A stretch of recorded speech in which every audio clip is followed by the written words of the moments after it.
Começo de ano é coisa boa! E para aproveitar essa energia positiva, vamos de lembrete especial para você que adora celular e quer comodidade e praticidade na hora de comprar os produtos mais especiais para sua casa. A Potiguar tem vários pontos de atendimento para deixar tudo facinho, facinho. Além das lojas, você pode ir no site, anota aí. Olha, apotiguar.com.br.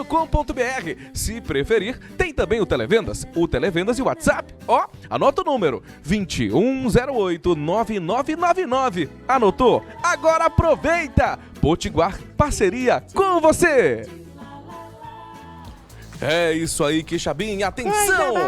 Olha, tem um lugar maravilhoso que é o Sítio do Físico, nós já mostramos aqui em outras edições do programa, e é uma parte histórica, um acervo arquitetônico sensacional, é uma saída de porto importante da cidade e, sobretudo, a história do Brasil, industrial, colonial, enfim, das gerações passadas. E o nosso querido Diogo Galhardo acompanhou nessa aventura maravilhosa. Vamos para o Sítio do Físico!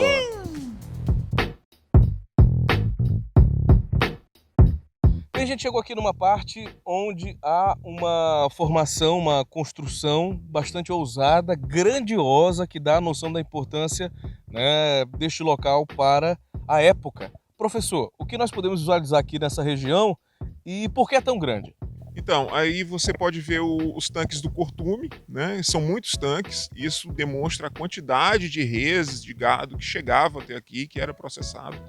Eu vejo essa estrutura aqui, eu imagino que isso aqui seja apenas cerca de 20% da estrutura que existia à época, porque muita coisa deve ter se perdido, telhado, estruturas acessórias de taipa também, então isso aqui era uma estrutura muito maior do que nós podemos ver. E nós já estamos vendo uma estrutura muito grande, com um paredão desse aqui levantado por mão escrava, então inclusive isso nos lembra das técnicas de construção de mestres africanos que trabalhavam no Brasil também.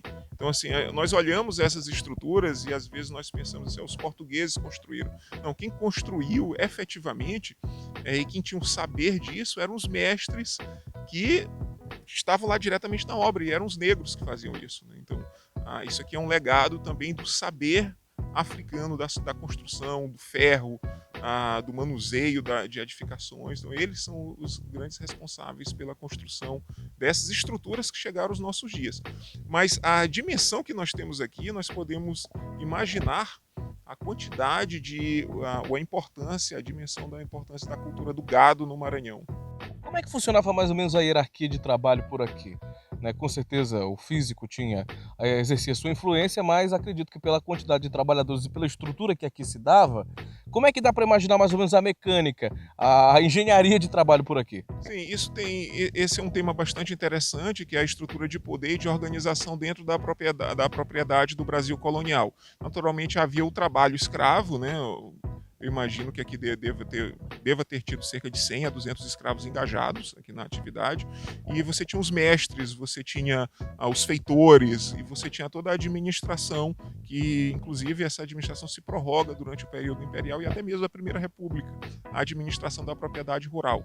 Então, você tinha o proprietário que dominava o saber químico, o processamento, e você tinha aqueles outros operários que cuidavam diretamente da construção e manutenção dessas estruturas, que eram negros, às vezes ou escravizados ou libertos, mas que dominavam esse saber da construção civil, né? Mas havia toda uma organização para a produção. Gente, então imagine 3, 4 séculos atrás, essa imensidão aqui de trabalho, de movimento, enfim, da nossa história e do início, né, da sociedade maranhense e de como a gente foi se desenvolvendo a partir de então.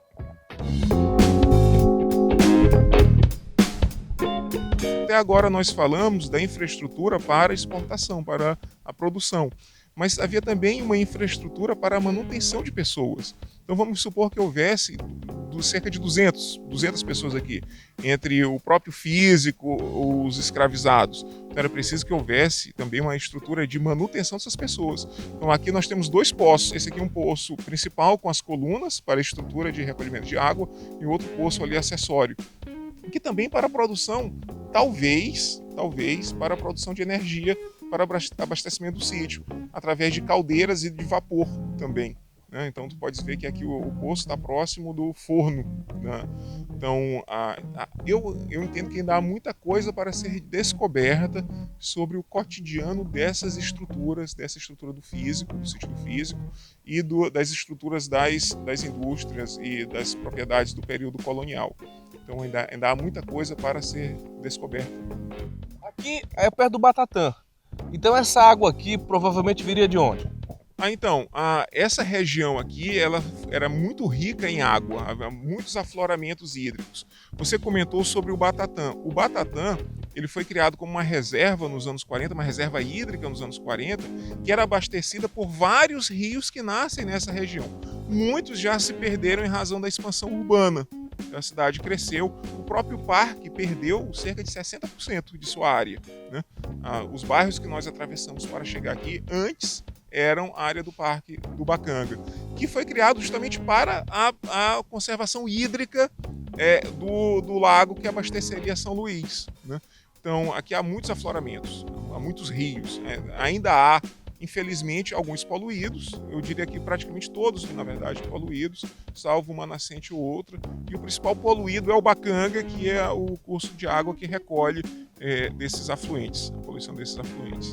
Mas o poço aqui realmente é de uma exuberância tremenda, de uma profundidade considerável, de uma estrutura realmente que mostra o quanto o sítio do Físico é um lugar opulente e rico em todos os aspectos.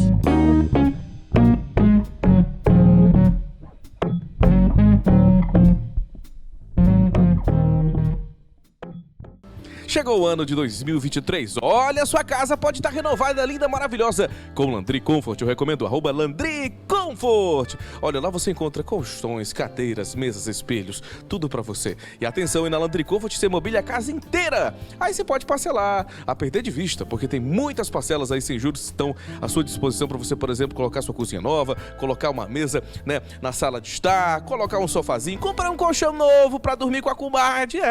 Eu recomendo pra você Landry Comfort.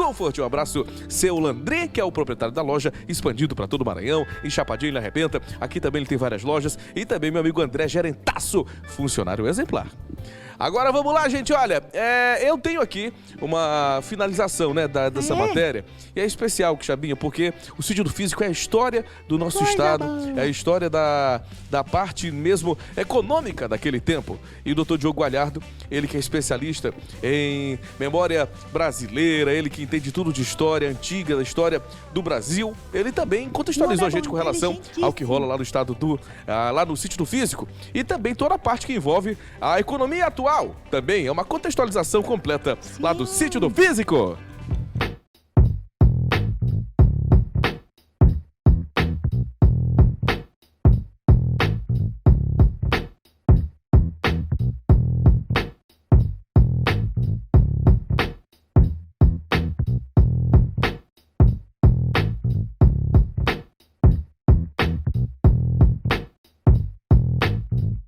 Atribui-se a esse local o principal porto do sítio do Físico.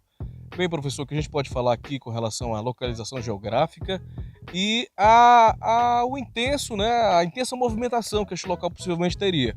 Isso, até a conclusão da barragem do Bacanga, no início dos anos 70, havia um fluxo muito grande de trânsito no rio Bacanga, aqui onde nós estamos, nesse espaço. Havia vários sítios aqui que produziam muitas coisas para São Luís.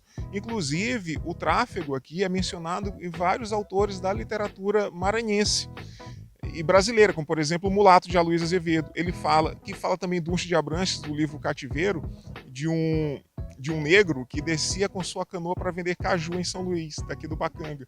Então, assim, havia uma vida muito ativa desses sítios que se ligavam com a cidade. Então, às vezes, nós olhamos assim, essa região de mata e nós não imaginamos a quantidade de pessoas que transitavam entre São Luís e esses sítios, né? E bastante interessante também a mudança da ecologia da região. A construção da barragem do Bacanga causou um impacto muito grande. Inclusive, o próprio curso do rio foi alterado. a construção da Avenida dos Africanos, hoje a Avenida dos Africanos.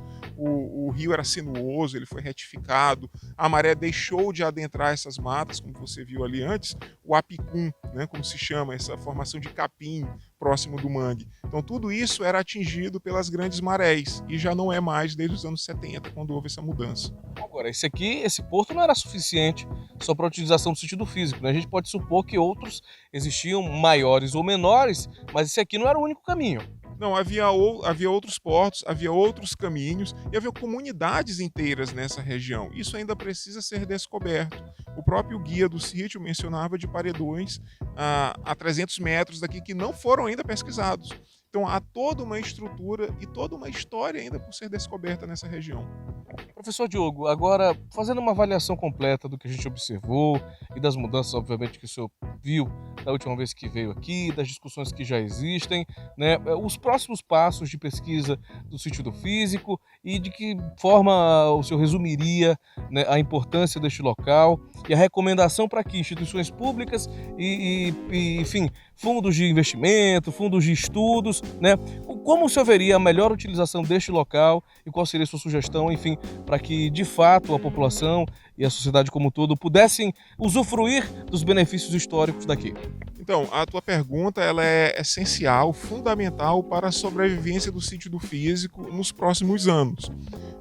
O sítio do físico é um ilustre desconhecido. Então, os pesquisadores, quem lida com a história do Maranhão, a história do Brasil colonial, sabe que ele existe e sabe a importância dele. Mas esse conhecimento precisa chegar ao grande público. Como vai chegar ao grande público? Eu entendo que o passo inicial são as entidades do próprio poder público iniciarem esse processo. Então, objetivamente, Estado do Maranhão e Prefeitura de São Luís, certo? Eles podem firmar parcerias com a União, com os órgãos, com o IFAM, com as instituições nacionais, mas também podem fazer parcerias com as grandes empresas instaladas aqui no Maranhão, que proporcionem a colocação de placas informativas, como você viu que não existem placas informativas, a história narrada apenas de forma oral, então não há uma consulta de documentos, os artefatos não estão acessíveis aos visitantes, os artefatos encontrados aqui. Então é preciso se repensar o sítio do físico para ele poder sobreviver, para ele viver nos anos seguintes. Até agora ele apenas sobreviveu. Então, será que ele vai conseguir sobreviver pelas próximas décadas? Eu não sei. O acesso é difícil, né? Então, nós precisamos repensar toda uma estrutura de uso e de conhecimento.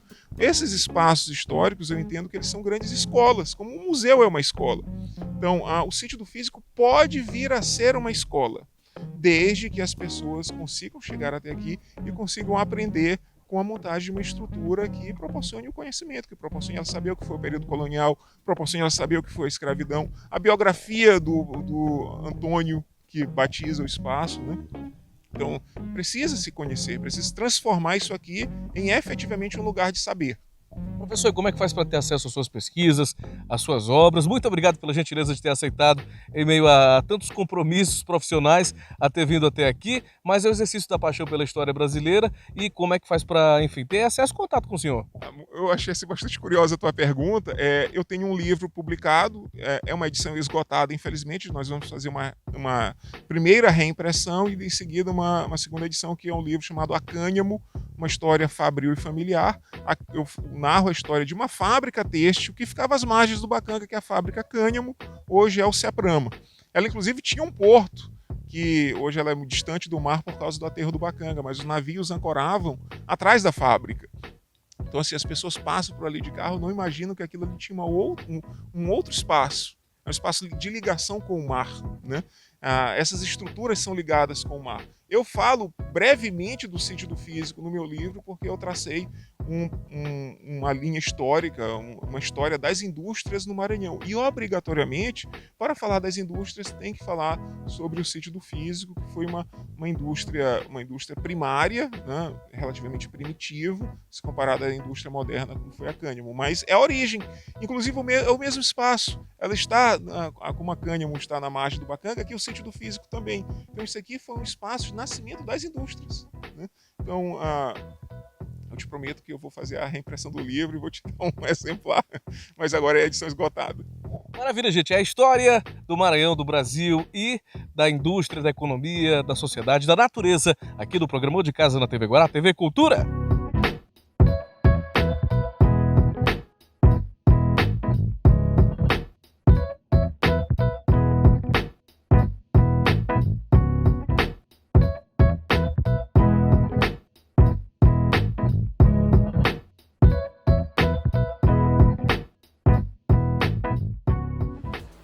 Ah, você não perde por esperar, tem muito mais aqui no De Casa. Aguarda aí, segura aí.